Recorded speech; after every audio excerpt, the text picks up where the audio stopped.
Guys বরাবরের মতো আমি শিপে ল্যান্ড করলাম। ল্যান্ড করার সাথে সাথেই উজি হাতে নিয়ে সামনে দিকে এনিমির আওয়াজ। ও মাই গড, এখন দিকে এনিমির কাছে ম্যাক্স 7। লুঙ্গিটা ভালো করে টাইট করে চলে আসলাম লঞ্চ প্যাডের ছাদে। লঞ্চ প্যাডের ছাদে এসে ডাবল ডোরের ছাদে এসে আমি এনিমির জন্য অপেক্ষা করে রাখলাম।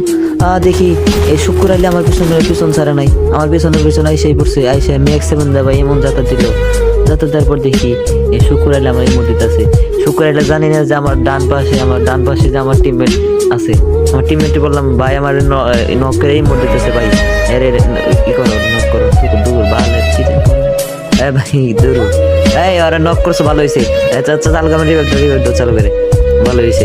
কিন্তু শুক্র আইলে মেরে দিচ্ছ, এসকে কমপ্লিট করে দিচ্ছ ভাই। রিভাইভটা দেওয়া লাগবে, কিন্তু রিভাইভ দিতে পারলে তোমার 500 ডায়মন্ড গিফট করবো। দাও ভাই রিভাইভটা দেও। তোমার 500 ডায়মন্ড লাগবে না, ঠিক আছে তুমি রিভাইভটা দাও। ভালো ও ভাই রিভাইভটা দাও।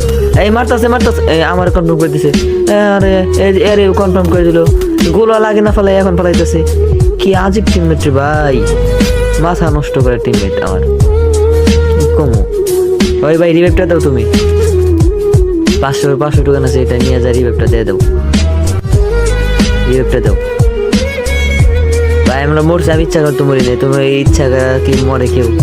রিভাইভটা দাও, টোকেন খরচ করো না, রিভাইভটা দাও। চালু করে যাও ভাই, রিভাইভটা দাও ভাই। গাইস যারা আমার চ্যানেলে রিভাইভ করো না, চালু করে রিভাইভ করে দাও। দেরি করবো না, চালু করে রিভাইভ করে দাও গাইস, প্লিজ রিভাইভ করে দাও।